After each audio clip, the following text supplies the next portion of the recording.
اعوذ باللہ من الشیطان الرجیم بسم اللہ الرحمن الرحیم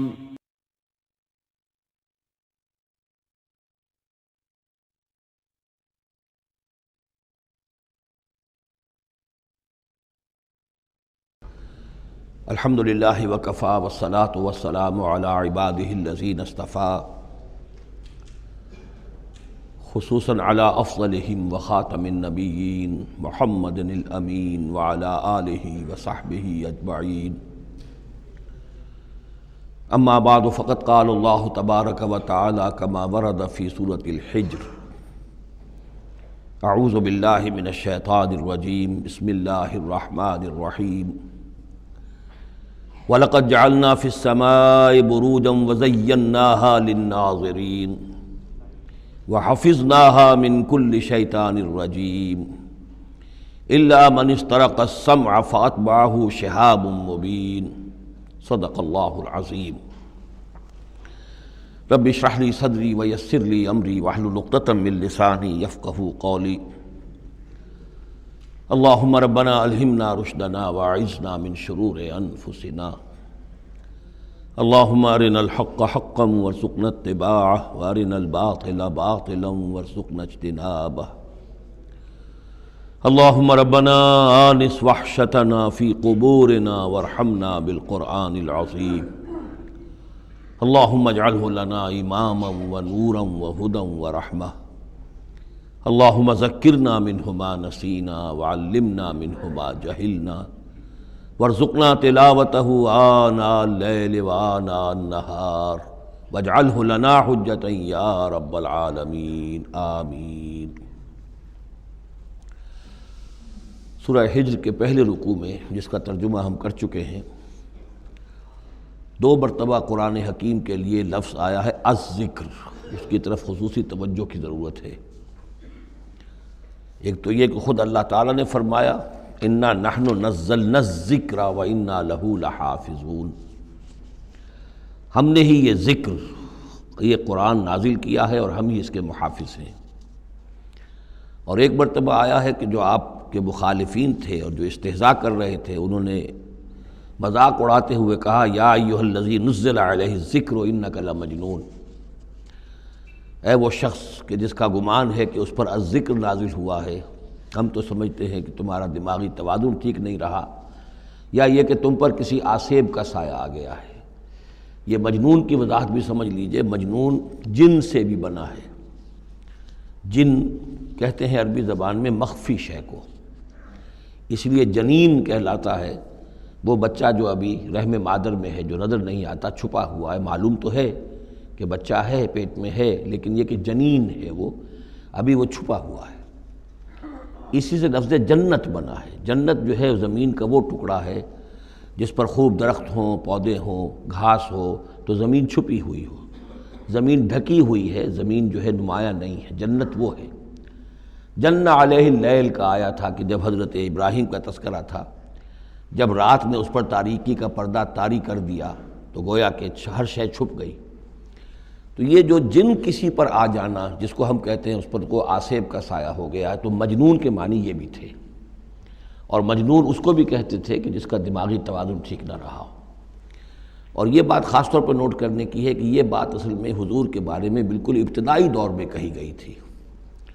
اور اس کے کہنے والوں میں وہ لوگ بھی تھے کہ جو معاندانہ انداز میں نہیں بلکہ ہمدردانہ انداز میں کہہ رہے تھے۔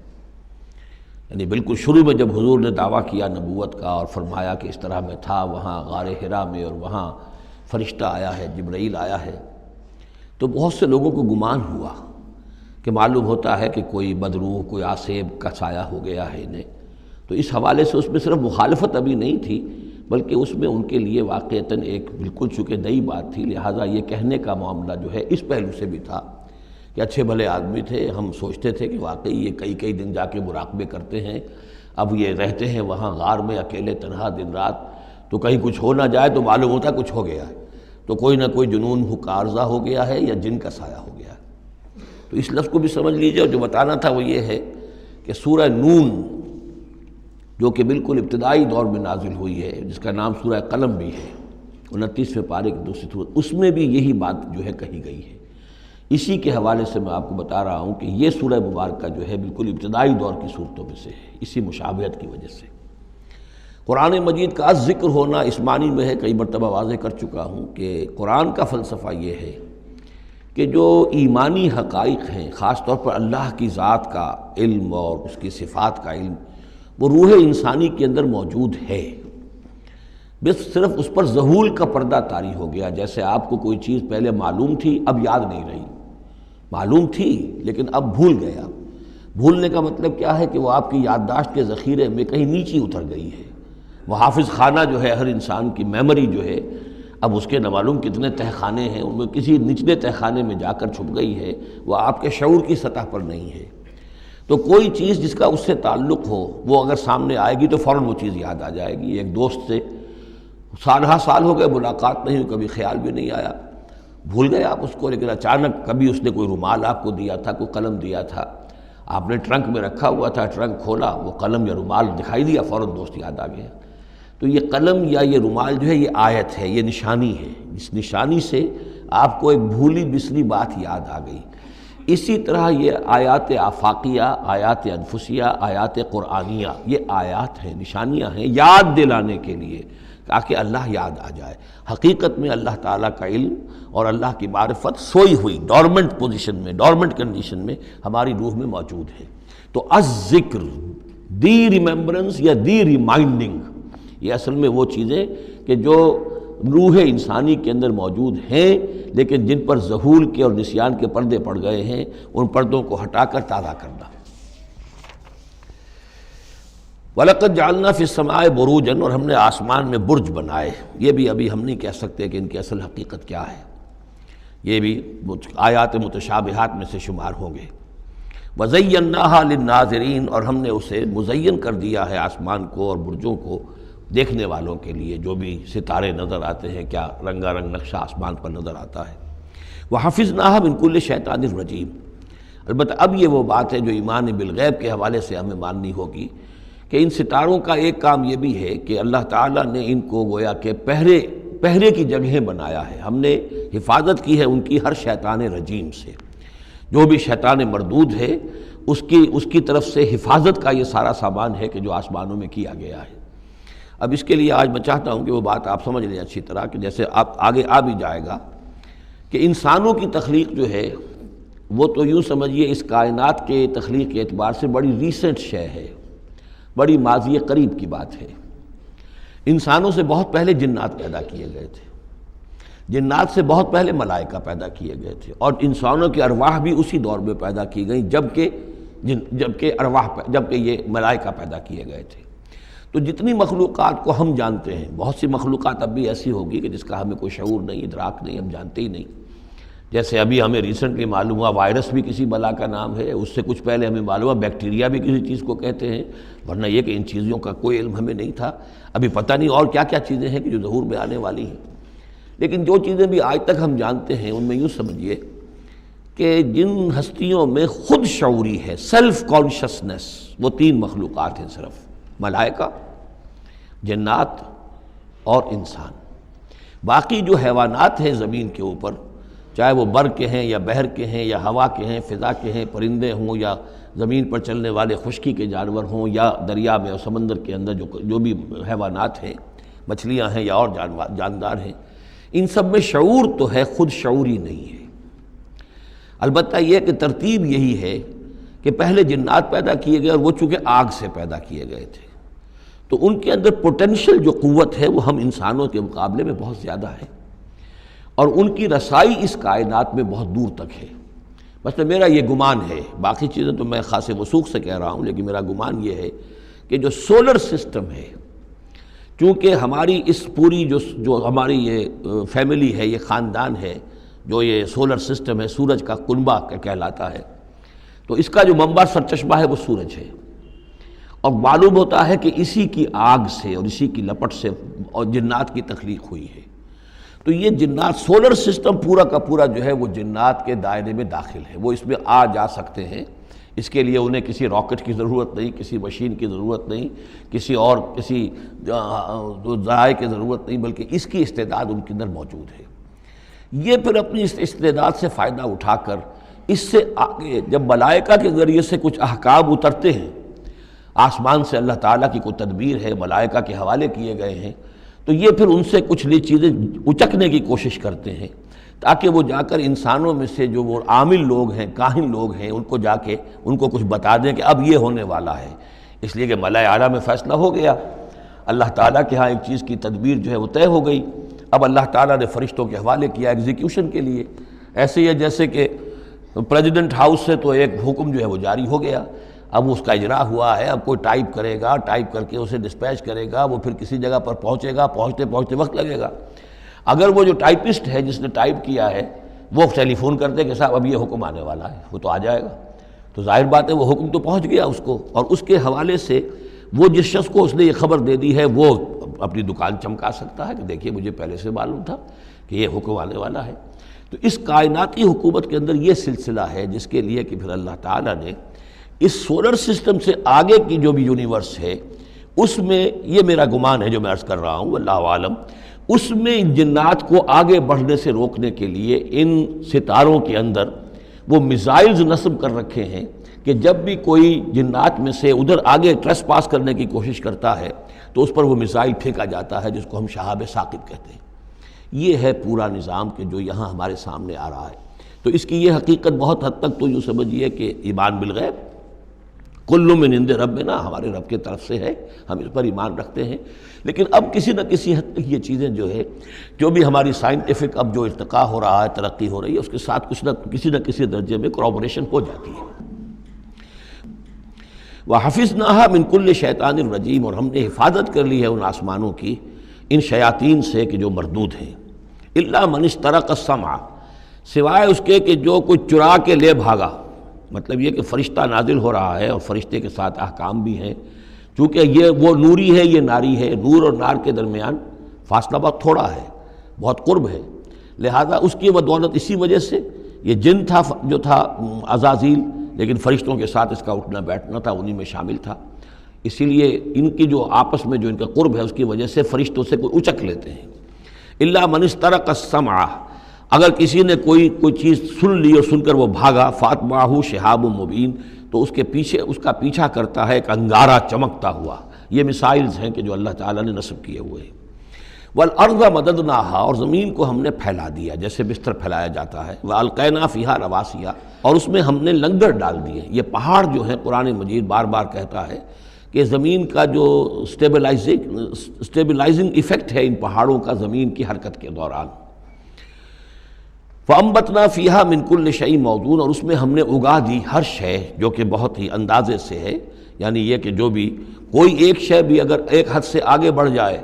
تو وہ باقی ساری چیزوں کو ختم کر دے گی۔ بعض ایسی مچھلیاں ہیں کہ اگر ان کی جو ریپروڈکٹیو صلاحیت ہے، جتنے ان کے انڈے ہوتے ہیں وہ سب انڈے جو ہیں وہ مچھلیاں بن جائیں تو چند ہی سال کے اندر یہ زمین جو ہے اس سے کئی گنا حجم جو ہے وہ ایک مچھلی کی اولاد سے اور ایک مچھلی کی نسل سے وجود میں آ جائے گا۔ تو ایک کنٹرول کیا ہوا اللہ نے ہر شے کے اوپر، تمام چیزیں جو ہیں وہ ایک اندازے کے مطابق، ایک وزن کے ساتھ، ایک اندازے کے ساتھ اس دنیا میں چل رہی ہیں۔ مِنْ كُلِّ شَيْءٍ مَوْزُونٍ، ہر چیز جو ہے وہ ایک اندازے اور وزن کے مطابق ہے۔ وَجَعَلْنَا لَكُمْ فِيهَا مَعَائِشَ، اور ہم نے اس میں تمہارے لیے طرح طرح کے معاش کے سلسلے پیدا کر دیے۔ وَمَن لَسْتُمْ لَهُ بِرَازِقِينَ، اور ہم تو ان کو بھی روزی کا سامان دیتے ہیں جن کو تم رزق نہیں دیتے۔ ایک تو یہ ہے کہ تمہارے پاس گھوڑا بندھا ہوا ہے، تمہیں فکر رہتی ہے چارہ اس کو دینا ہے، کچھ نہ کچھ دانہ ڈالنا ہے، لیکن کتنی مخلوقات ہماری ہے کہ تم نہیں ہو اس کو رزق دینے والے، ہم رزق پہنچا رہے ہیں۔ وَإِن مِّن شَيْءٍ إِلَّا عِندَنَا خَزَائِنُهُ، اور نہیں ہے کوئی شے مگر یہ کہ ہمارے پاس تو اس کے خزائن ہیں، لا متناہی، ہماری ریسورسز جو ہیں وہ یہ کہ لمیٹڈ نہیں ہے، لیکن وَمَا نُنَزِّلُهُ إِلَّا بِقَدَرٍ معلوم، ہم نہیں نازل کرتے اس میں سے مگر ایک اندازے کے مطابق جو طے شدہ ہے۔ یعنی یہ کہ سٹور تو بہت بڑا ہے، لیکن یہ کہ سٹور سے جو ایشو ہوتا ہے اللہ تعالیٰ کے ہاں ہر چیز کا، تو اس کا ایشو ہونا جو ہے وہ اندازے کے مطابق ہے، ایک حساب کتاب کے ساتھ ہے، ورنہ جیسا کہ میں نے کہا کیوس ہو جائے۔ وَأَرْسَلْنَا الرِّيَاحَ لَوَاقِحَ، اور ہم نے بھیج دی ہوائیں، ہم بھیج دیتے ہیں ہوائیں جو بوجھل ہوتی ہیں یا بوجھل کرنے والی ہوتی ہیں۔ لواقعہ کا مفہوم پہلے تو یہ سمجھا جاتا تھا کہ چونکہ وہ بادلوں کو لے کر آتی ہے اس اعتبار سے، لیکن اب ادھر ایک اشارہ ہو رہا ہے جدید سائنس کے حوالے سے کہ پولن گرینز جو ہیں وہ بھی ہواؤں کے ذریعے سے آتے ہیں، اور وہ پھر آ کر پھولوں کو جب وہ وہاں فرٹیلائزیشن ہوتی ہے تو اس سے پھر وہ فصل بنتی ہے۔ تو ہوائیں جو ہیں وہ گویا کہ بار آور کرتی ہیں، اور اس طریقے سے یہ نباتاتی نظام چل رہا ہے۔ فَأَنزَلْنَا مِنَ السَّمَاءِ مَاءً، پھر ہم نے اتار دیا آسمان سے پانی، فَاسْقَيْنَاكُمُوهُ، پھر ہم نے وہ پانی تمہیں پلایا، تمہارے پینے کے لیے بندوبست کیا۔ وَمَا أَنْتُمْ لَهُ بِخَازِنِينَ، اور دیکھو تم اس کا سٹور نہیں کر سکتے، اس کا خزانہ نہیں بنا سکتے۔ کہاں کس طرح بناؤ گے خزانہ؟ واقعہ یہ ہے کہ یہ جو واٹر سائیکل ہے اس دنیا میں، یہ بھی اللہ تعالیٰ کے عظیم یعنی سمجھیے کہ کرشموں میں سے اور اللہ کے معجزات میں سے بہت بڑا معجزہ ہے کہ یہ جو ہمارے پہاڑوں کے اوپر اتنے بڑے بڑے گلیشیئرز ہیں، یہ کیا ہے؟ یہ واٹر سٹوریج ہے، ٹینکس ہے۔ یہیں سے تو پانی ہے جو آ رہا ہے نیچے، وہ پگھل رہا ہے سب دھوپ سے، اور پھر وہ ندی نالوں سے ہو کے دریاؤں میں آیا، اور دریاؤں سے ہوتا ہوا زیر زمین سوتوں میں سے بھی گزر رہا ہے۔ وہ آپ نے کہیں پمپ سے نکال لیا، کہیں کنواں کھود لیا، پھر وہ پانی سارا کا سارا سمندروں کے اندر پہنچ گیا، ڈرین ہو گیا، پھر سمندر سے اب یہاں پر وہ ہو رہا ہے کہ دھوپ کی تمازت سے اب اس کی وہ بخارات بن رہے ہیں، اور وہ بخارات اوپر جا رہے ہیں، پھر وہ واپس جا رہا ہے، پھر وہ جو اوور ہیڈ ٹینکس ہیں وہ پھر جو ہے ریپلینش ہو رہے ہیں، وہ ساری جو کمی ہو گئی تھی پھر نئی برف پڑ گئی ہے، نیا سٹور۔ یہ جو نظام ہے اللہ کا، اور یہ واٹر سائیکل سے ہی زندگی قائم ہے۔ مبدأ حیات پانی ہے، مادہ تخلیق حیوانات کا، جو اس دنیا کے حیوانات ہیں ان کا مادہ تخلیق مٹی ہے، مادہ تخلیق جنات کا آگ ہے، مادہ تخلیق انسانی ارواح اور ملائکہ کا نور ہے، لیکن مبدأ حیات جو ہے، حیات انسانی جو ہے یہاں پر، یا حیات حیوانی جو زمین کی ہے،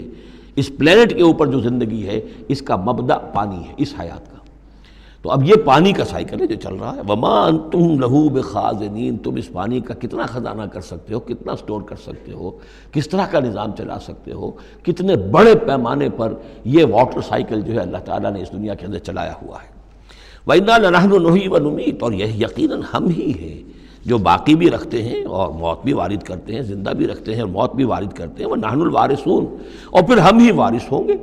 ہر شے ختم ہو جائے گی، کسی کی کوئی ملکیت نہیں رہے گی، ساری کی ساری چیزیں پھر ہماری ہی کائنات ہے، ہماری ہی ملکیت ہے۔ وَلَقَدْ عَلِمْنَا الْمُسْتَقْدِمِينَ مِنْكُمْ وَلَقَدْ عَلِمْنَا الْمُسْتَأْخِرِينَ، ہمارے علم میں سے ہے کون لوگ تم میں سے آگے بڑھیں گے۔ اب دیکھیے چونکہ ابتدائی زمانے کی صورت ہے یہ، اب کون لوگ ہوں گے جو آگے بڑھ کر قرآن کو سینے سے لگائیں گے، کون لوگ ہوں گے جو محمد کی دعوت پر لبیک کہیں گے، یعنی جو ہم پڑھ چکے ہیں سورہ توبہ میں، السابقون الاولون من المہاجرین والانصار والذین اتبعوہم بإحسان، یہ کون لوگ ہوں گے ہمیں معلوم ہے۔ ہم تو پہلے سے جانتے ہیں کہ ابو بکر ایک لمحے کی دیر نہیں لگائے گا، ہمیں معلوم ہے کہ عثمان کو ایک کچھ زیادہ وقت نہیں لگے گا، ہمیں معلوم ہے کہ ابو بکر کی تبلیغ سے یہ طلحہ اور زبیر اور عبد الرحمن ابن عوف اور سعید ابن زید اور یہ سب لوگ جو ہے ایمان لے آئیں گے، اور ہمیں یہ بھی معلوم ہے کون پیچھے رہ جائے گا، وہ بھی ہمیں معلوم ہے۔ وَلَقَدْ عَلِمْنَا الْمُسْتَقْدِمِينَ مِنْكُمْ وَلَقَدْ عَلِمْنَا الْمُسْتَأْخِرِينَ وَإِنَّ رَبَّكَ هُوَ يَحْشُرُهُمْ، اور پھر آپ کا رب ان سب کو جمع کرے گا۔ إِنَّهُ حَكِيمٌ عَلِيمٌ، یقیناً وہ کمال حکمت والا اور علم رکھنے والا ہے۔ اب جو اگلا رکوع آ رہا ہے سورہ مبارکہ کا، یہ اس اعتبار سے بڑا اہم ہے کہ اس میں تخلیق انسانی کے ضمن میں ایک بڑی ثقیل اصطلاح استعمال ہوئی ہے، اور یہ ثقیل اصطلاح 3 مرتبہ آئی ہے۔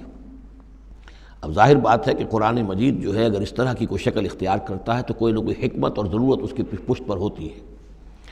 وَلَقَدْ خَلَقْنَا الْإِنسَانَ مِنْ صَلْصَالٍ مِّنْ حَمَإٍ مَّسْنُونٍ،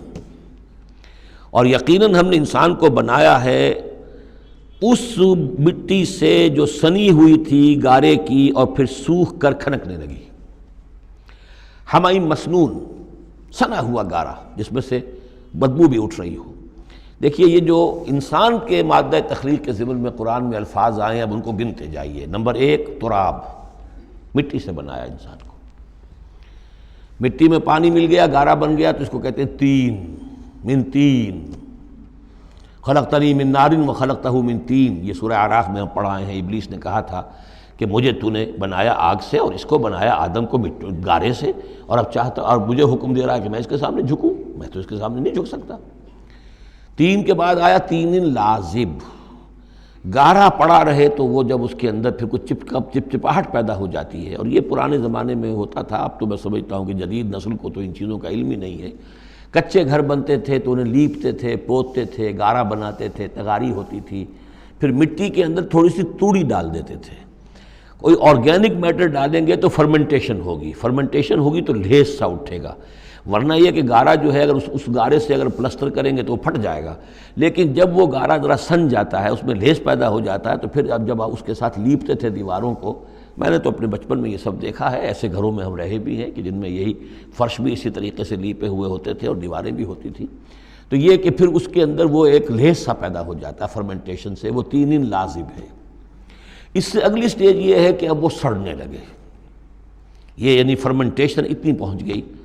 کہ اس میں ہے حمیم مسنون، سنا ہوا گارا۔ پھر اگر کسی وجہ سے وہ خشک ہو جائے تو اب وہ کھنکنے لگتا ہے، جیسے کہ کبھی آپ نے دیکھا ہوگا ساحل کے قریب یا کسی دلدلی علاقے میں پپڑی اوپر آ جاتی ہے، جیسے زمین کے اوپر جو ہے پپڑی سی ہوتی ہے، اس پر آپ چلتے ہیں تو وہ کر کر ٹوٹتی ہے، کھنکنے والی مٹی بن جاتی ہے، وہ سنا ہوا گارا خشک ہو کر کھنکنے لگتا ہے۔ یہ سٹیجز ہیں ان مادہ تخلیق کی کہ جو آدم یا انسان کی تخلیق کے ضمن میں قرآن میں آئے۔ حالانکہ ایک لفظ بھی کفایت کر سکتا تھا، مٹی سے بنایا، تین سے بنایا، گارے سے بنایا، پھر تین لازم سے بنایا، پھر حمیم مسنون سے بنایا، من صلصال کالفخار سے بنایا، اور صلصال من حمیم مسنون، پھر صلصال کالفخار آخری سٹیج ہے، وہ ایسے بجنے لگا جیسے کہ اب یہ جو ہے وہ آئے گا سورہ رحمان میں۔ تو اس سے یقیناً کورابریشن ہو رہی ہے کہ جو بھی ایوولوشن کا جو بھی نظریہ آیا ہے، اب اس کو بھول جائیے کہ اللہ تعالیٰ نے اسپیشل کریشن انسان کی اور باقی حیوانات ہو سکتا ہے اس ایوولوشن کے ذریعے سے پیدا کیے ہوں۔ اس وقت بحث جو ہے کریشن آف مین کے بارے میں نہیں کر رہا ہوں، لیکن یہ کہ سائنس نے بھی ایک تو یہ بات بتائی کہ یہ ساری حیات حیواناتی جو بھی زمین پر ہے یہ مٹی سے بنی ہے، گویا کہ متفق گردید رائے بو علی بارائے من، قرآن اور سائنس متفق ہو گئے۔ پھر یہ کہ اس میں مٹی کے اندر گارے کی شکل بنی، پانی ملا، مبدأ حیات پانی ہے، قرآن بھی کہہ رہا ہے۔ پھر یہ کہ وہ ساحلی علاقوں پر دلدل بنی، اور دلدل کے اندر پھر وہ فرمنٹیشن وہاں ہوئی، اور اسی میں پھر جب وہ دراڑیں سی پڑ جاتی ہیں سمندر کے قریب دلدلی علاقے میں، تو وہاں سے ان کا کہنا ہے کہ حیات کا آغاز ہوا، الجی یا امیبا، حیواناتی حیات، اور یا یہ کہ نباتاتی حیات کا۔ تو یہ چیزیں جو ہیں یہ سٹیجز تقریباً اسی کے ساتھ، یہ تمام جو الفاظ جو ہیں قرآن کے جو استعمال کر رہا ہے ان کے ساتھ کسی حد تک اس کا ایک ربط اور تعلق قائم ہوتا ہے۔ اور ہم نے بنایا انسان کو اس مٹی سے جو سڑنے کے بعد، اس گارے سے کہ جو سڑنے کے بعد سنا ہوا گارا پھر وہ کھنکنے لگا تھا سوکھ کر۔ والجان خلقناہ من قبل، اور جنات کو ہم نے پیدا کیا تھا پہلے، من نار السموم، لو کی آگ سے۔ اب یہ سموم سے مراد کیا ہے؟ بعد سموم آپ نے سنا ہوگا، وہ تیز لو جو آیا کرتی تھی صحراؤں میں آتی ہے، آگ جھلک دینے والی گرم ہوا۔ تو اصل میں ایک ہوتا ہے جیسے کہ ہم نے فزکس میں پڑھا تھا، جن لوگوں نے تھوڑی بہت فزکس پڑھی ہوگی FSC میں، کہ یہ جو شعلہ ہوتا ہے فلیم کا ایک حصہ وہ ہوتا ہے جو نظر آتا ہے، لیومینس، وہ نظر آتا ہے، اس کے اندر حرارت کم ہوتی ہے، اور ایک انویزیبل جو ہوتا ہے اس کے گرد حالہ جو نظر نہیں آتا، اس میں ہوتی ہے تیزی شدید جو ہوتی ہے، سب سے زیادہ ٹیمپریچر جو ہوتا ہے وہ اس میں ہوتا ہے کہ جو اس کا حصہ نظر نہیں آتا۔ اس حصے سے، آگ کی اس لو کی لپٹ سے یا لو کی لپٹ سے جو بھی اسے کہیں، اس سے ہم نے جنات کو پیدا کیا۔ لیکن یہ سمجھ لیجئے کہ اس سے جنات پیدا کیے گئے، لیکن وہ آگ نہیں ہے۔ ہم مٹی سے پیدا کیے گئے لیکن مٹی نہیں ہے۔ اب ایک یہ کہ قلب ماہیت ہو چکی ہے، ہمارا جو یہ پروٹوپلازم ہے، جو ہمارے ٹیشوز ہیں، باڈی ٹیشوز، وہ مٹی تو نہیں ہے، اگرچہ سورس مٹی ہے، بنے مٹی سے ہیں، لیکن اب مٹی نہیں ہے۔ دوبارہ اگرچہ پھر یہ گل سڑ کر مٹی ہو جائیں گے، اس وقت مٹی نہیں ہے۔ اسی طریقے سے جنات آگ سے بنائے گئے لیکن آگ نہیں ہے، ہاں ان کا مادہ تخلیق آگ ہے۔ اور دوسرا یہ معلوم ہو گیا کہ وہ انسانوں کی تخلیق سے بہت پہلے پیدا کیے گئے۔ وَإِذْ قَالَ رَبُّكَ لِلْمَلَائِكَةِ إِنِّي خَالِقٌ بَشَرًا مِّن صَلْصَالٍ مِّنْ حَمَإٍ مَّسْنُونٍ، اور یاد کرو جب کہ کہا تھا آپ کے رب نے فرشتوں سے کہ میں بنانے والا ہوں ایک بشر اس کھنکناتے ہوئے سنے ہوئے گارے سے۔ پھر وہی الفاظ من صلصال من حمأ مسنون، ثقیل لفظ ہے، ثقیل اصطلاح ہے۔ اور یہاں خاص طور پر نوٹ کیجئے کہ لفظ آدم نہیں آیا، بشر بنانے لگا ہوں۔ کہیں بھی قرآن مجید میں جہاں یہ تخلیق کے ابتدائی مراحل بیان ہوتے ہیں، لفظ آدم کہیں نہیں ملے گا آپ کو، سوائے وہ ایک آیت میں نوٹ کرا چکا ہوں سورہ آل عمران کی، کہ عیسیٰ کی مثال بھی اللہ کے نزدیک آدم کی سی ہے، خلقہ من تراب ثم قال له کن فیکون، وہ ایک مثال موجود ہے، لیکن باقی کہیں آپ کو بشر انسان، جب میں بنانے والا ہوں ایک انسان اس مٹی سے سنے ہوئے گارے کی جو سوکھ کر کھنکھنانے لگی ہے، فَإِذَا سَوَّيْتُهُ، جب میں اس کا تسویہ کر لوں۔ تخلیق کے بعد تسویہ ہوتا ہے، جیسے کسی شے کا ایک ہیولہ بن گیا پھر اس کی نوک پلک سنواری جاتی ہے، مین سٹرکچر جو ہے کسی بلڈنگ کا کھڑا ہو گیا، اب اس کا آرکیٹیکچرل ٹچز ہیں، اس کے اوپر ڈیکوریشن ہے، اس پہ پینٹنگ ہے، یہ تسویہ ہے۔ فَإِذَا سَوَّيْتُهُ، پھر جب میں اسے پوری طرح نک سک سے درست کر دوں، صحیح بنا دوں، پورا کر لوں، وَنَفَخْتُ فِيهِ مِن رُوحِي، اور پھونک دوں میں اس میں اپنی روح میں سے، کہ روحی ضمیر متکلم کا صیغہ ہے سیدھا سیدھا،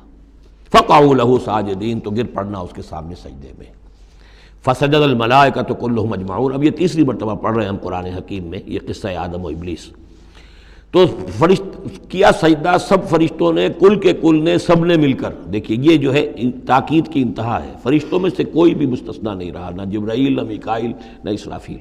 الا ابلیس، سوائے ابلیس کے۔ اور اس میں پھر گمان ہوتا ہے کہ شاید یہ بھی فرشتہ تھا، فرشتہ نہیں تھا، اس کی وجہ سورہ کہف میں مل جائے گی۔ ابا ان یکون مع الساجدین، اس نے انکار کیا سجدہ کرنے والوں کے ساتھ ہونے سے۔ قال یا ابلیس ما لک الا تکون مع الساجدین، اللہ نے فرمایا ابلیس کیا ہوا تجھے، کیا سبب ہے، تو کیوں نہیں ہوا سجدہ کرنے والوں کے ساتھ؟ قال لم اکن لاسجد لبشر خلقتہ من صلصال من حمأ مسنون، اس نے کہا میرے لیے یہ روا نہیں ہے، میرے لیے ممکن نہیں ہے کہ میں سجدہ کروں اس بشر کو جس کو تو نے پیدا کیا ہے سنے ہوئے گارے سے، جبکہ وہ کھنکھنانے لگا ہوا۔ قال فاخرج منها فإنك رجیم، اللہ نے فرمایا تو نکل جاؤ یہاں سے، اس میں سے نکل جاؤ، اس لیے کہ اب تم مردود ہو گئے ہو۔ وإن عليك اللعنة إلى يوم الدین، اور اب تم پر لعنت رہے گی یوم الدین تک، جزا و سزا کے دن تک، یوم بعث بعد الموت تک۔ قال رب فانظرنی الی یوم یبعثون، تو اس نے درخواست کی کہ پروردگار پھر مجھے ذرا مہلت دے دے، ڈھیل دے دے اس دن تک کے لیے جس دن کے یہ دوبارہ اٹھائے جائیں گے۔ قال فإنک من المنظرین، اللہ تعالیٰ نے اسی شان بے نیازی کے ساتھ فرمایا اچھا جاؤ ٹھیک ہے، تمہیں ڈھیل دے دی گئی، تمہیں یہ رخصت مل گئی، تمہیں یہ چھوٹ مل گئی، مہلت مل گئی۔ الی یوم الوقت المعلوم، اس وقت معین کے دن تک، یعنی یہ کہ اس وقت تک تم زندہ رہو گے۔ وہ ابلیس جو ہے جن، ویسے جنوں کی زندگیاں شاید انسانوں سے زیادہ ہوتی ہوں، میں نہیں جانتا کتنی ہوتی ہیں، لیکن یہ کہ کوئی اور جن نہیں ہے کہ جو اس وقت سے آج تک زندہ ہو سوائے اس ایک جن کے جس کا نام عزازیل تھا، اور یہ جن جو ہے وہ ابھی تک زندہ ہے اپنی اسی ذات کے ساتھ، باقی اس کی اولاد، اس کی اور نسل جو ہے، اس کی ذریت ہے، وہ اپنی جگہ ہے۔ قال رب بما اغویتنی، اب اس نے کہا پروردگار جو تو نے مجھے گمراہ کیا، اب نوٹ کیجئے وہ گمراہی کو اللہ کی طرف منسوب کر رہا ہے۔ بما اغویتنی، تو نے جو مجھے گمراہ کیا ہے، لأزینن لہم فی الارض ولأغوینہم اجمعین، تو میں اب ان کو یعنی آدم کی اولاد، آدم اور حوا کی اولاد کو میں زمین میں ان کو خوب مزین کر دوں گا، زمین ان کے لیے یہ اسی میں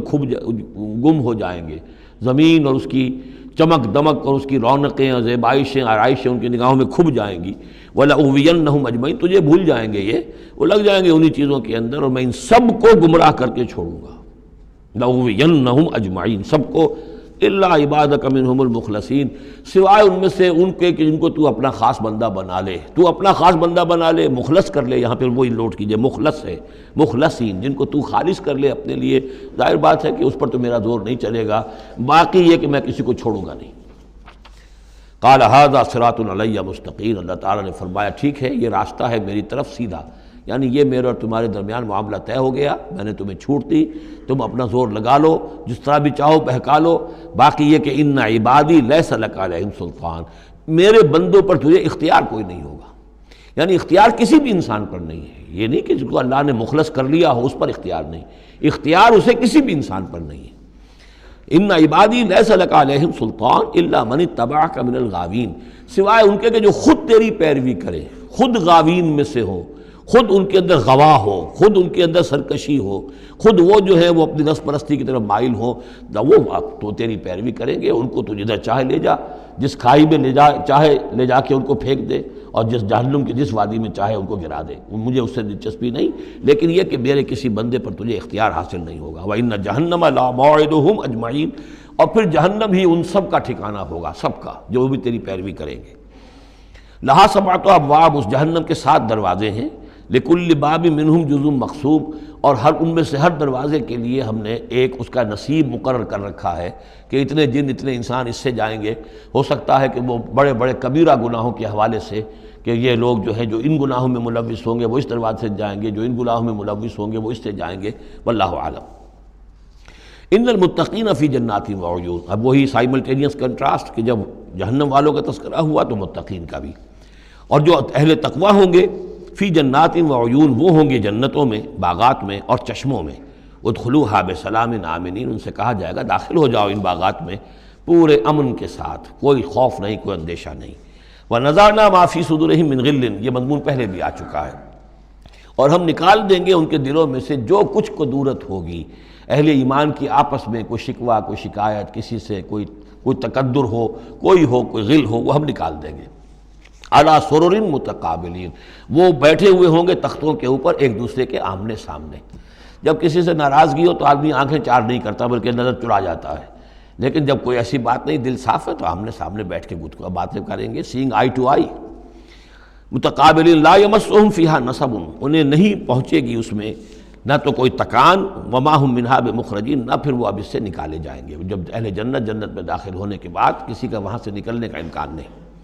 نبئ عبادی، اے نبی میرے بندوں کو بتا دیجئے، انی انا الغفور الرحیم، کہ میں یقیناً غفور ہوں، رحیم ہوں۔ میری اصل شان تو یہ ہے، لیکن وَأَنَّ عَذَابِي هُوَ الْعَذَابُ الْعَلِيمُ، میری ایک دوسری شان بھی ہے، اور وہ یہ ہے کہ میرا عذاب تو وہ بھی بہت دردناک عذاب ہے۔ لہذا کوئی آدمی جو ہے وہ نڈر نہ ہو جائے، نچنت نہ ہو جائے، وہ میری مغفرت کی امید بھی رکھے، میری رحمت سے آس بھی لگائے رکھے، لیکن یہ کہ میرے عذاب سے ڈرتا بھی رہے۔ بین الخوف والرجاء، یہ کیفیت رہنی چاہیے۔ وَنَبِّئْهُمْ عَنْ ضَيْفِ ابراہیم، اور ذرا ان کو بتا دیجئے حالات ابراہیم کے جو مہمان آئے تھے ان کے بارے میں، وہی جو پہلے ہم پڑھ چکے ہیں سورہ ہود میں۔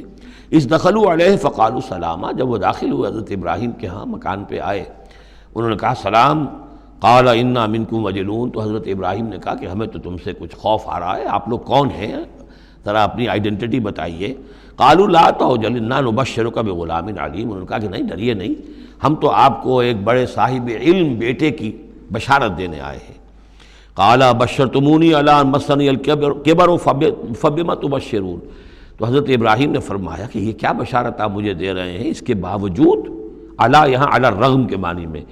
اس کے باوجود کہ مجھ پر بڑھاپا طاری ہو چکا ہے، تو ذرا سوچ سمجھ کے بشارت دیجیے، کوئی غلطی تو نہیں لگی ہے آپ کو۔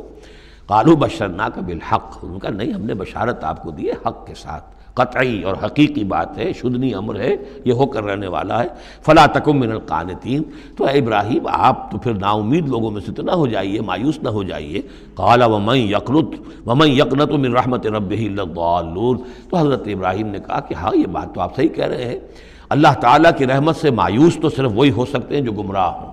اللہ کی قدرت، اللہ کی رحمت، عین بڑھاپے میں اللہ مجھے اولاد دے دے، 87 برس کی عمر میں بیٹا دے دے، جیسے اس نے حضرت یحییٰ کی والدہ کو، جو کہ بالکل بانجھ رہی ساری عمر، اور حضرت زکریا جو ہیں بہت بوڑھے ہو چکے تھے، اسی طریقے سے معاملہ یہاں بھی ہوا ہے۔ قال فما خطبکم ایھا المرسلون، اب انہوں نے پوچھا کہ اے فرشتادو، اے جو بھیجے گئے ہو، ایلچی ہو، تمہارا کیا معاملہ ہے، یعنی کس قدر جا رہے ہو، کیا قصد ہے، کیا ارادہ ہے۔ قالوا انا ارسلنا الی قوم مجرمین، ان کا کہ ہمیں بھیجا گیا ہے ایک مجرم قوم کی طرف، الا آل لوط، سوائے آل لوط، لوط کے گھر والوں کو، اس کے گھر والوں کو تو ہم بچا لیں گے، انا لمنجوہم اجمعین، ان سب کو ہم بچا لیں گے، نجات دیں گے، الا امرأتہ، اس میں بھی ایک استثناء ہے، سوائے اس کی بیوی کے، قدرنا انہا لمن الغابرین، ہم نے یہ اندازہ کر لیا ہے، یہ اندازہ ہے کہ وہ جو ہے پیچھے رہنے والوں میں سے ہوگی۔ فلما جاء آل لوط المرسلون، تو جب یہ لوط کے گھر پہنچے یہ فرشتادے بھیجے ہوئے اللہ کی طرف سے ایلچی جو آئے تھے، قال انکم قوم منکرون، وہی بات حضرت لوط نے فرمائی کہ آپ لوگ کچھ اجنبی سے لوگ ہیں، میں آپ کو جانتا نہیں، آپ کون لوگ ہیں، کہاں سے تشریف لائے ہیں۔ قالوا بل جئناک بما كانوا فیہ یمترون، ان کا نہیں بلکہ ہم تو وہ شے لے کر آئے ہیں آپ کے پاس جس کے بارے میں یہاں کے رہنے والوں کو شک تھا۔ آپ جب کہتے تھے کہ اگر تم باز نہیں آؤ گے، ان خبیث فعل کو نہیں ترک کرو گے، شرک سے باز نہیں آؤ گے، تو تم پر اللہ کا عذاب آئے گا، یہ اس میں شک کرتے تھے، مذاق اڑاتے تھے، اب وہ شے ہم لے کر آئے ہیں۔ وَأَتَيْنَاكَ بِالْحَقِّ، وَإِنَّا لَصَادِقُونَ، اب ہم اللہ تعالیٰ کے آخری فیصلے کے ساتھ، قطعی اور شدنی فیصلے کے ساتھ آئے ہیں اور ہم سچے ہیں، جو بات ہم کہہ رہے ہیں وہ درست ہے۔ فَأَسْرِ بِأَهْلِكَ بِقِطْعٍ مِّنَ اللَّيْلِ، تو آپ اپنے گھر والوں کو لے کر نکل جائیے رات کے ایک حصے میں، کہ ابھی رات باقی ہو، صبح ہونے سے پہلے پہلے نکل جائیے۔ وَاتَّبِعْ أَدْبَارَهُمْ، اور آپ بھی ان کے پیچھے پیچھے جائیے۔ وَلَا يَلْتَفِتْ مِنْكُمْ أَحَدٌ، اور کوئی آپ میں سے پیچھے مڑ کر اب دیکھے نہیں، یعنی کوئی دوستی، کوئی یاد آ رہی ہو، کوئی تعلقات اب جو ہے وہ ستا رہے ہوں دل کو۔ وَامْضُوا حَيْثَ تُؤْمَرُونَ، اور اب چلے جائیے وہاں جہاں آپ کو حکم ہوا ہے۔ وَقَضَيْنَا إِلَيْهِ، اور یہ بات ہم نے اس کو بتا دی، یہ فیصلہ ہم نے کنوے کر دیا اسے، ذالک الامر، یہ فیصلہ، ان دابر ہؤلاء مقطوع مصبحین، کہ ان لوگوں کی جڑ صبح ہوتے ہی کاٹ دی جائے گی، یعنی یہ کہ اس پوری قوم کو تہس نہس کر دیا جائے گا، دونوں شہر جو ہیں نسیہ منسیہ کر دیے جائیں گے، یہاں کوئی ایک متنفس بھی نہیں بچے گا۔ وجاء اہل المدینہ یستبشرون، اور اب آئے لوگ وہ دوڑے ہوئے بدماش لوگ جو ہیں وہ خوشیاں مناتے ہوئے آئے کہ بڑے خوبصورت لڑکے جو ہیں آج مہمان ہو کر آئے ہیں لوط کے ہاں، تو ہمارے لیے بڑا اچھا موقع ہے۔ قال ان ہؤلاء ضیفی فلا تفضحون، حضرت لوط نے ان سے کہا یہ دیکھو میرے مہمان ہیں، مجھے رسوا نہ کرو۔ واتقوا اللہ ولا تخزون، اللہ کا تقوی اختیار کرو اور میری بے آبروئی مت کرو۔ قالوا اولم ننہک عن العالمین، انہوں نے کہا کہ دیکھو لوط، ہم نے تمہیں تمام جہانوں والوں سے روکا ہوا نہیں ہے کہ تم ٹھیکہ مت لو کسی کا، ہم جس کے ساتھ جو چاہیں کریں، تم کون ہوتے بیچ میں آنے والے، تم کو ٹھیکیدار بن گئے ہو پوری دنیا کے۔ اولم ننہک، کیا ہم نے منع کیا تمہیں؟ نہیں کیا تمہیں کہ تمام جہان والوں کی حمایت میں نہ کھڑے ہو جایا کرو۔ قال ہؤلاء بناتی ان کنتم فاعلین، ان کا ہی میری بیٹیاں حاضر ہیں، اگر تمہیں کچھ کرنا ہی ہے تو یہ کہ ظاہر اللہ تعالیٰ نے تمہارے لیے جو جوڑے بنائے ہیں تو وہ تو عورتیں ہیں، تو وہ ہے، میں عرض کر چکا ہوں، اس سے مراد یہ بھی لی گئی ہے کہ میری قوم کی جو یہ بیٹیاں ہیں تمہارے گھروں میں پڑی ہیں جن کو تم نے چھوڑا ہوا ہے، اصل میں تو تمہارے لیے اللہ تعالیٰ نے وہ فطری راستہ بنایا تھا، یا یہ کہ انہوں نے اتمام حجت کے لیے، جس کو کہتے ہیں پنجابی میں برے کو گھر پہنچانا، یا آخری بات بھی کہی ہو کہ میں ایسا ہی اگر کوئی معاملہ ہے تو کوئی دو بڑے سردار جو ہیں انہیں کہا ہو کہ میں اپنی بیٹیوں کا نکاح تم سے کیے دیتا ہوں، تمہیں اگر کوئی اس طرح کی کوئی حاجت ہے۔ لعمرک انہم لفی سکرتہم یعمہون، تو انہوں نے کہا، یہ اللہ تعالیٰ کی طرف سے ہے، قسم ہے تیری جان کی، وہ لوگ تو اپنے اس نشے کی حالت میں بدمست تھے اور بالکل اندھے ہو گئے تھے، عین میم ہے والا ہے، یہ دل کے اندھے ہو چکے تھے۔ فاخذتہم الصیحۃ مشرقین، تو پھر انہیں آ پکڑا ایک چنگھاڑ نے، اجالا ہونے کے وقت، مشرق، یہ مشرق نہیں ہے مشرق ہے، مشرق ہے اجالے کی جگہ، صبح جہاں سے نکلتی ہے وہ مشرق ہے، شرق کے معنی جو ہے اصل میں وہ روشنی ہے، تو اسی سے یہ مشرقین، صبح ہونے کا وقت، سورج نکلتے وقت جب اجالے کا وقت ہوا تو ان کو ایک چنگھاڑ نے آ پکڑا۔ فجعلنا عالیہا سافلہا، تو ہم نے اس کے اوپر والے حصے کو نچلا بنا دیا، یعنی تل پٹ کر دیا، وہ گری، پوری بستی جو ہے وہ اٹھا کر پٹک دی گئی کہ چھتیں نیچے اور اس کی جو بنیادیں تھیں وہ اوپر۔ وَأَمْطَرْنَا عَلَيْهِمْ حِجَارَةً مِّن سِجِّيلٍ، اور پھر ہم نے ان پر بارش برسائی، سجیل، مٹی کے کنکروں کی بارش۔ إِنَّ فِي ذَلِكَ لَآيَاتٍ لِّلْمُتَوَسِّمِينَ، یقیناً اس میں نشانیاں ہیں ان لوگوں کے لیے جو حق کے متلاشی ہوتے ہیں۔ یہ جو اسم کا لفظ ہے، الف سین میم، اور الف جو ہے اس میں ادھر حقیقت جو اصل اس کا حروف اصلیہ میں سے نہیں ہے، سین میم ہے اصل، یہ ہوتے علامت، اسم کے معنی بھی علامت ہے، یہ میرا نام ہے، یہ آپ کا نام ہے، یہ علامت ہے کہ جس سے میرے نام سے آپ پہچانتے ہیں۔ تو جو لوگ علامتوں سے، متوسم باب تفاعل بن جائے گا، جو علامتوں سے حقیقت کو پہچاننا چاہیں، جو آیات آفاقیہ، آیات تاریخیہ، آیات انفسیہ، آیات قرآنیہ سے حقیقت کو جاننا چاہیں، ان فی ذالک لآیات للمتوسمین وَإِنَّهَا لَبِسَبِیلٍ مُقِیم، اور وہ جو بستیاں تھیں وہ سیدھی راہ پر واقع ہوئی تھیں، یعنی یہ سیدھا راستہ تھا جو یمن سے جاتا تھا فلسطین تک، میڈیٹرینین کے ساحل تک، اور یہ سیدھا راستہ تھا کیروان روٹ، مشرق و مغرب کے درمیان یہی لنک تھا، سویز کینال تھی نہیں، اور ابھی یہ راستہ جو تھا round the Cape of Good Hope, یہ تو کہیں جا کر 1498 میں واسکو ڈی گاما نے تلاش کیا ہے، تو یہ راستہ معلوم ہی نہیں تھا، سویز کینال تھی نہیں، تو ساری جو مشرق اور مغرب کی ٹریڈ ہوتی تھی وہ یہ تھی کہ ہندوستان اور چین اور یہ جاوا، ملایا وغیرہ جو ہیں، یہ ہند چینی کے جتنے یہ سب سامان آتا تھا یمن کے ساحل پر، یورپ کے سارے ممالک کا سامان آ جاتا تھا شام کے ساحل پر، فلسطین کے ساحل پر، اب ان دو کے درمیان یہ قافلے چلتے تھے، یہ کیروانز تھے کہ جو جہاں سے لے کر سامان ادھر، ادھر کا سامان ادھر، تو یہ راستہ ہے امام مقیم، سبیل المقیم اس کو کہا گیا، سیدھا راستہ، سیدھی شاہراہ۔ اسی پر یہ اصحاب حجر کے بھی مسکن تھے، اسی پر پھر یہ اصحاب مدین کے بھی تھے، اور یہ بستیاں بھی اسی راستے پر واقع ہوئی تھیں۔ ان فی ذلک لآیۃ للمؤمنین، یقیناً اس میں نشانی ہے اہل ایمان کے لیے، وان کان اصحاب الایکۃ لظالمین، اسی طریقے سے جو بن والے تھے، مدین والے، وہ بھی بہت ظالم تھے۔ یہ ایکا کا لفظ بھی ان کے لیے آیا ہے، یہ مدین والے۔ فانتقمنا منہ، یہاں پہ صرف تذکرہ ہو رہا ہے، یہاں تذکرہ آپ نے دیکھا کہ صرف حضرت لوط علیہ السلام کا ہوا ہے اس انباء الرسل کے انداز میں، باقی حضرت ابراہیم کا تذکرہ ہو گیا ہے، وہ وہی ہے قصص النبیین کے انداز میں۔ باقی یہاں پر جو تذکرے ہو رہے ہیں یہ بھی صرف ذکر ہے، یہ انباء الرسل کا ذکر ہے، کہ جیسے حضرت شعیب، لیکن شعیب کا نام نہیں یہاں آیا، بلکہ یہ کہ صرف یہ کہ مدین والے۔ فانتقمنا منہم، ان سے بھی ہم نے انتقام لیا۔ وَإِنَّهُمَا لَبِإِمَامٍ مُّبِينٍ، اور یقیناً وہ بھی، یہ دونوں جو بستیاں ہیں کھلے راستے پر واقع ہوئی ہیں، وہی راستہ جو میں نے ابھی آپ کو بتایا ہے۔ وَلَقَدْ كَذَّبَ أَصْحَابُ الْحِجْرِ الْمُرْسَلِينَ، اصحاب الحجر یہ قوم سمود کا دوسرا نام ہے، وہ علاقہ جو ہے جہاں یہ قوم سمود آباد تھی اس کو علاقے کو حجر بھی کہتے ہیں، جیسے کہ وہ علاقہ جہاں قوم عاد آباد تھی اسے احقاف کہتے ہیں، اس علاقے کا نام احقاف تھا، قوم کا نام عاد تھا، جو رسول بھیجے گئے وہ ہود تھے۔ اس علاقے کا نام حجر ہے، قوم کا نام سمود ہے، جو رسول بھیجے گئے وہ حضرت صالح تھے علیہ الصلاۃ والسلام۔ وَلَقَدْ كَذَّبَ أَصْحَابُ الْحِجْرِ الْمُرْسَلِينَ، اسی طرح حجر والوں لوگوں نے بھی، اس علاقے کے لوگوں نے بھی جھٹلایا بھیجے ہوں کو، رسولوں کو۔ ان میں سے بہت سے نبی ہوں گے، پھر بعد میں اللہ نے آخری جو ہے حضرت صالح علیہ السلام کو بھیجا رسول کی حیثیت سے۔ وَآتَيْنَاهُمْ آیَاتِنَا، انہیں ہم نے اپنی آیات دیں، ان کو تو خاص طور پر جو ہے وہ اتنی حصی نشانی دکھائی گئی، ایک وہ جو اونٹنی کا معاملہ، حضرت صالح کی اونٹنی کا معجزہ۔ فَكَانُوا عَنْهَا مُعْرِضِينَ، لیکن وہ ان سے منہ ہی پھیرتے رہے، اعراض ہی کرتے رہے۔ وَكَانُوا يَنْحِتُونَ مِنَ الْجِبَالِ بُيُوتًا آمِنِينَ، اور وہ پہاڑوں کو تراش کر اپنے لیے بڑے امن والے گھر بناتے تھے۔ یہ گھر آج بھی موجود ہیں، میں خود بھی ایک مرتبہ گیا ہوں اور دیکھ کر آیا ہوں اس پورے علاقے کو۔ فَأَخَذَتْهُمُ الصَّيْحَةُ مُصْبِحِينَ، تو انہیں بھی آ پکڑا ایک چنگھاڑ نے صبح کے وقت۔ فَمَا أَغْنَىٰ عَنْهُمْ مَا كَانُوا يَكْسِبُونَ، تو کچھ نہ کام آ سکا ان کے وہ ساری کمائی جو انہوں نے کی تھی، جو کچھ انہوں نے مال اسباب جمع کیا تھا، عذاب الہی سے بچانے میں کچھ بھی مفید ثابت نہ ہوا۔ تو اس سورہ مبارکہ میں گویا کہ حضرت شعیب کا نام لیے بغیر ان کا ذکر آ گیا، حضرت صالح کا نام لیے بغیر ان کا ذکر آ گیا، حضرت لوط کا ذکر جو ہے وہ نام کے ساتھ آیا۔ تو تین تو ہیں وہ انباء الرسل میں سے، اور ایک حضرت ابراہیم علیہ السلام کا ذکر، وہ اسی انداز میں جس انداز میں کہ سورہ ہود میں اس سے پہلے آ چکا ہے۔ اب جو آخری 15 آیات ہیں اس سورہ مبارکہ کی وہ بڑی اہم ہیں دعوت دین کے اعتبار سے، اور جس حالت میں کہ اس وقت محمد رسول اللہ صلی اللہ علیہ وسلم تھے،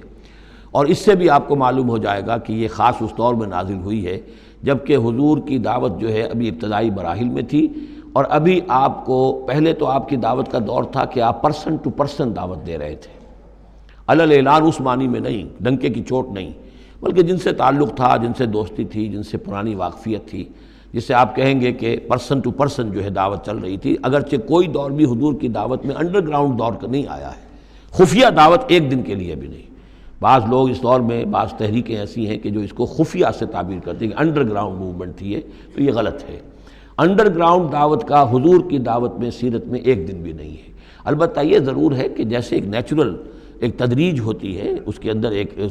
ترقی ہوتی ہے کسی معاملے کے اندر، پہلے آپ نے ذاتی جن سے تعلقات تھے، حضرت ابوبکر بہت پرانے دوست تھے، ان سے سب سے پہلے ان سے بات کی ہے، گھر میں حضرت خدیجہ جو آپ کی اہلیہ تھی ان سے بات کی، حضرت علی ہیں جو چچا زاد بھائی ہیں بلکہ زیر تربیت ہیں، زیر کفالت ہیں، ان سے بات کی ہے، اپنا جو غلام تھا جسے آزاد کر کے منہ بولا بیٹا بنایا ہوا ہے اس سے بات کی، اس طریقے سے پرسن ٹو پرسن۔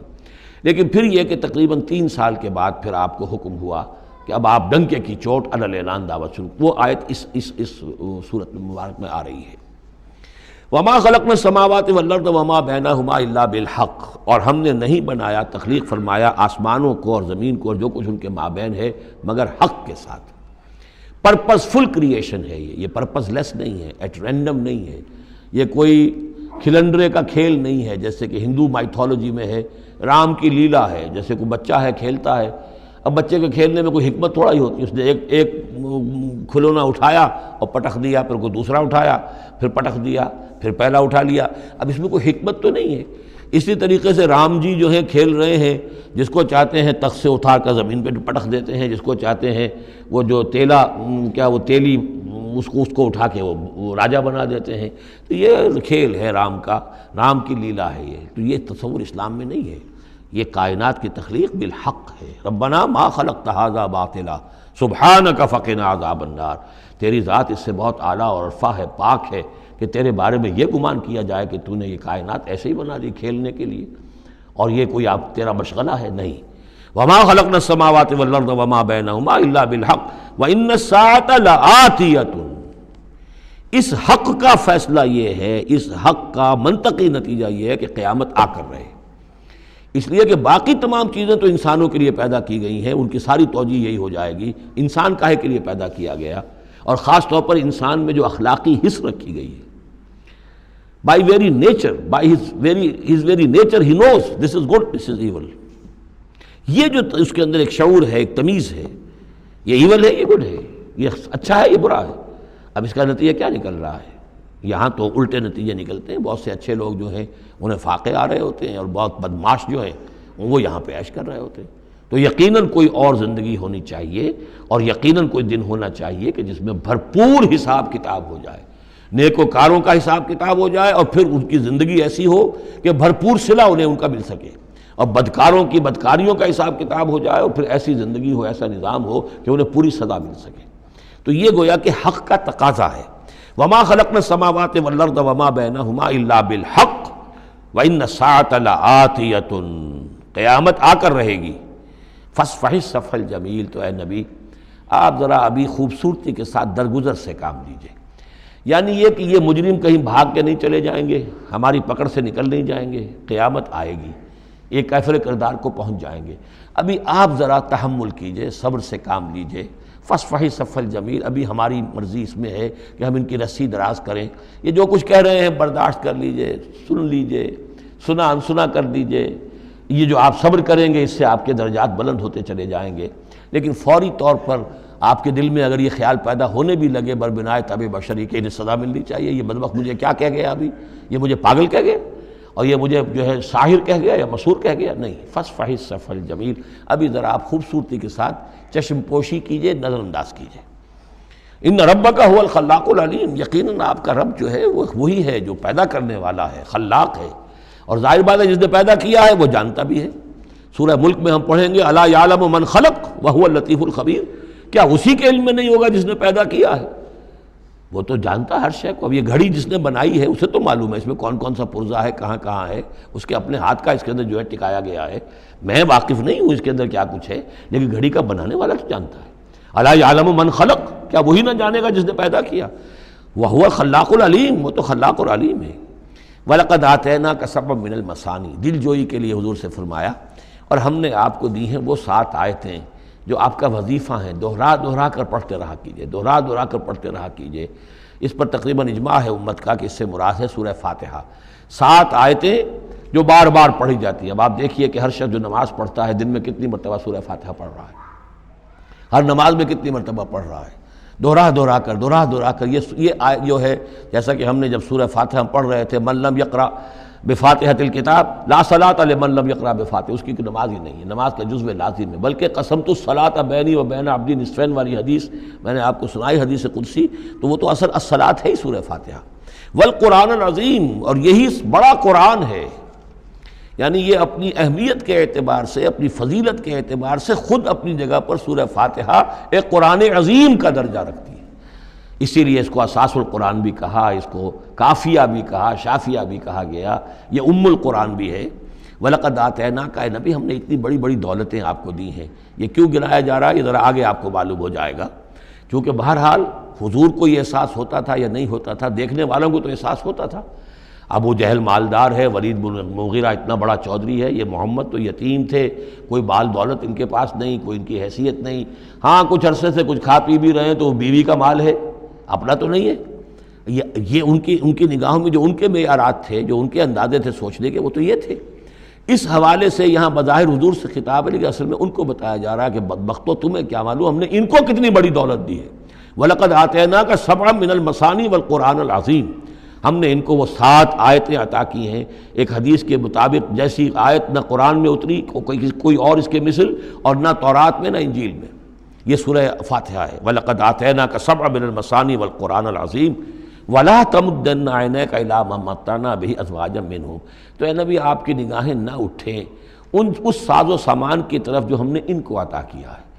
ابو جہل کو اگر دے رکھا ہے، ولید بن مغیرہ کو دے رکھا ہے، اور بڑے سرداروں کو دے رکھا ہے، ان کی جائیدادیں ہیں، ولید بن مغیرہ کے باغات طائف میں بھی ہیں، اس کی جائیداد طائف میں بھی ہے، مکے میں بھی ہے، آپ کی نگاہ ادھر اٹھے ہی نہ۔ پر کاہ کے برابر، جیسا کہ ایک حدیث میں آتا ہے کہ دنیا مافیہا کی حیثیت اگر اللہ کی نگاہ میں ایک مچھر کے پر کے برابر بھی ہوتی تو اللہ کسی کافر کو ایک گھونٹ پانی بھی اس دنیا سے نہ دیتا۔ جو اللہ کا ماننے والا اور جاننے والا، اللہ کو جاننے والا ہو، تو اس کی نگاہ میں تو پھر اس دنیا و مافیہا کی وہی وقت ہونی چاہیے، وہ متاثر نہ ہو یہاں کی چمک دمک سے، آپ کی نگاہ اٹھے ہی نہ۔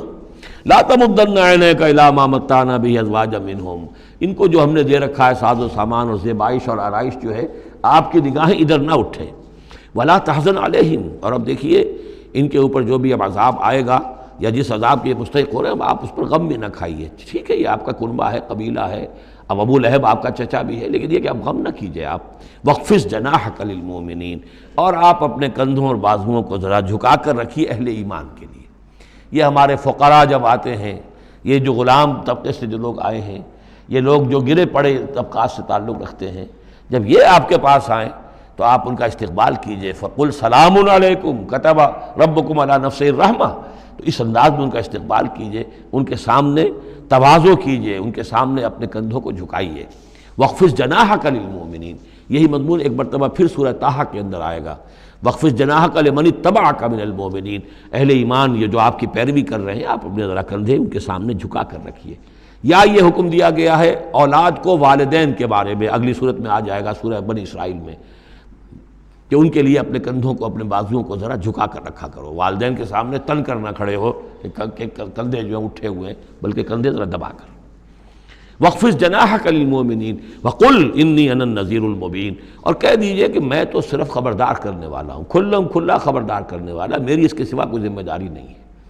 كَمَا أَنزَلْنَا عَلَى الْمُقْتَسِمِينَ، جیسے کہ ہم نے نازل کیا ہے ان پر کہ جنہوں نے تقسیم کر لیا ہے، الذین جعلوا القرآن عضین، قرآن کو انہوں نے بوٹیاں بنا لیا ہے، اس کو توڑ کے ٹکڑے کر دیا ہے۔ اب اس کے اندر 2 رائے ہیں، ایک تو یہ کہ اس قرآن سے مراد یہی قرآن ہے، اور مذاق اڑایا کرتے تھے لوگ، یہ جو بھی تھے ابو جہل اور اس کے ساتھی، بھائی فلاں صورت تو میری ہے، وہ تمہیں لے جاؤں گا، وہ فلاں صورت جو محمد کہتا ہے وہ تم لے جانا، وغیرہ وغیرہ، آپس میں وہ تقسیم کرتے تھے ہنسی مذاق میں۔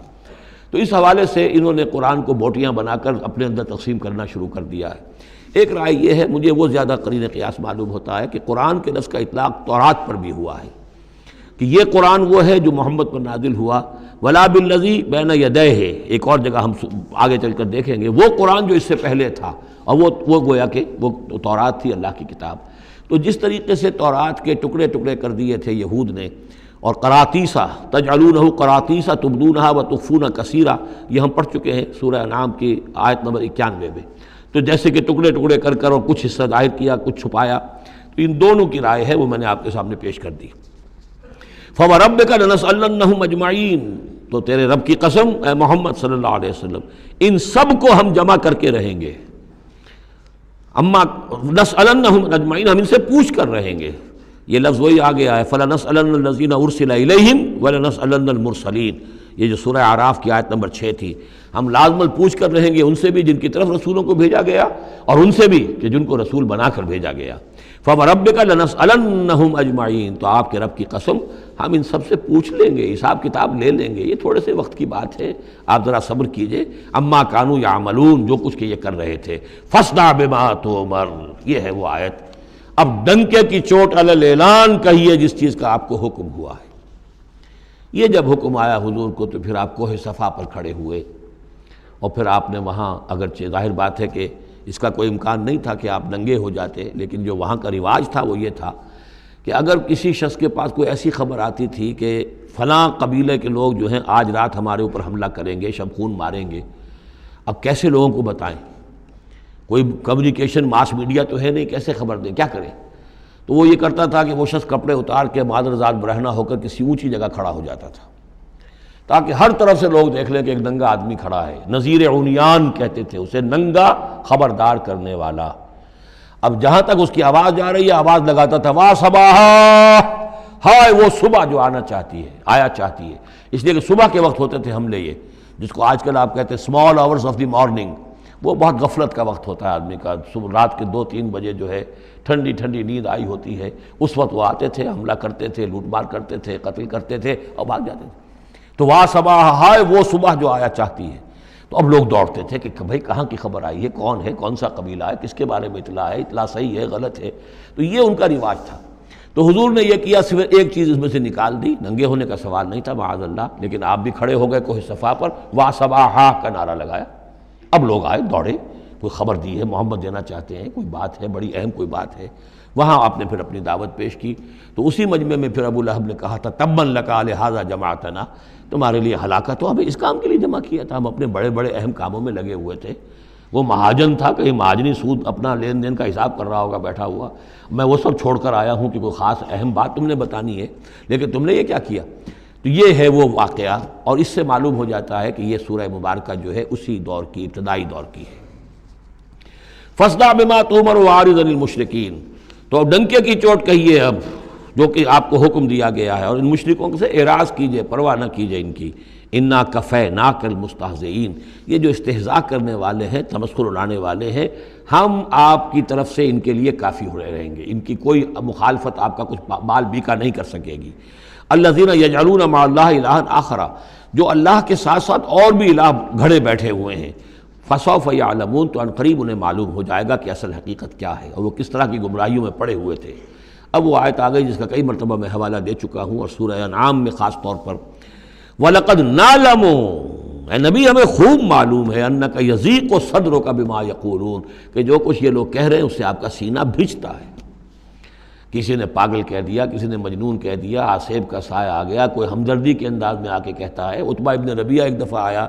چونکہ وہ بزرگ تھا، خاندان کا معمر آدمی تھا، بھتیجے میرے بڑے تعلقات ہیں عاملوں سے بھی، کاہنوں سے بھی، واقعی اگر کوئی تم پر کوئی سایہ ہو گیا ہے، کوئی بری روح کوئی آ گئی ہے تو مجھے بتا دو، میں بلا کے لے آؤں گا، علاج کرا دوں گا تمہارا. اب کوئی کچھ کہہ رہا ہے، کوئی کچھ کہہ رہا ہے. کسی نے کہا شاعر ہے، کسی نے کہا کہ ایک انہوں نے غلام پکڑ کے رکھا ہوا ہے، عجمی غلام، اسے کمرے میں بند کیا ہوا اپنے گھر کے اندر، اور وہ عالم ہے بہت بڑا جو پورے پچھلی کتابوں کا جاننے والا، اس سے ڈکٹیشن لیتے ہیں اور پھر آ کر ہم پر دھونس جماتے ہیں کہ یہ اب وحی آئی ہے. تو یہ ساری باتیں سنتے تھے حضور صلی اللہ علیہ وسلم، تو آپ کو تکلیف پہنچتی تھی، کوفت ہوتی تھی. وَلَقَدْ نَعْلَمُ، اے نبی یہ نہ سمجھیے کہ ہمیں اندازہ نہیں ہے کہ آپ کو کوفت ہو رہی ہے، آپ کو تکلیف ہو رہی ہے، آپ کا سینہ بھیجتا ہے. وَلَقَدْ نَعْلَمُ أَنَّكَ يَضِيقُ صَدْرُكَ بِمَا يَقُولُونَ، کہ جو کچھ یہ لوگ کہہ رہے ہیں اس سے آپ کا سینہ بھیجتا ہے. فَسَبِّحْ بِحَمْدِ رَبِّكَ، بس اپنے رب کے حمد میں اور تسبیح میں لگے رہیے. تسبیح کیجئے اپنے رب کی حمد کے ساتھ، اسی سے آپ کے دل کو سکون ہوگا، اطمینان ہوگا. اسی سے یہ کہ آپ کے لیے استقامت اور صبر کے راستے جو ہیں وہ کھلتے چلے جائیں گے. وَقُم مِّنَ السَّاجِدِينَ، اور سجدہ کرنے والوں میں ہو جائیے. آپ سجدہ کیجئے، تسبیح کیجئے، حمد کیجئے، اپنے رب کے ساتھ تعلق مع اللہ ہے کہ جو ان تمام سختیوں کو آپ کے لیے آسان کر دے گا. جتنا اللہ سے اپنے اس قلبی اور ذہنی رشتے کو مضبوط سے مضبوط تر بنائیں گے، اتنی ہی یہ تمام چیزیں جو ہیں آپ پر ہلکی ہوتی چلی جائیں گی. وَاعْبُدْ رَبَّكَ حَتَّىٰ يَأْتِيَكَ الْيَقِينُ، اور اپنے رب کی بندگی میں، پرستش میں لگے رہیے یہاں تک کہ وہ یقینی بات آ جائے. اور وہ یقینی بات کیا ہے؟ جو یقینی شے ہے، شدنی ہے، موت، یعنی یہ کہ تا دم آخر دم فارغ مباش، اندری رہ میں تراش و میں خراش. آخری وقت تک اس بندگی میں اپنے لگے رہیے، جو بھی آخری موت جب تک آ جائے. یا موت سے مراد یہ بھی ہو سکتا ہے یقین سے، یقینی بات اللہ کی مدد آ جائے، اللہ کی طرف سے غلبہ حاصل ہو جائے اور اللہ تعالیٰ کی نصرت آ جائے، اللہ کا فیصلہ آ جائے. لیکن عام طور پر گمان یہی ہے کہ اس سے مراد موت ہے. وَاعْبُدْ رَبَّكَ حَتَّىٰ يَأْتِيَكَ الْيَقِينُ، اور اپنے رب کی بندگی اور پرستش میں لگے رہیے یہاں تک کہ وہ یقینی شے وقوع پذیر ہو جائے. بارک اللہ لی ولکم فی القرآن العظیم ونفعنی وإیاکم بالآیات والذکر الحکیم.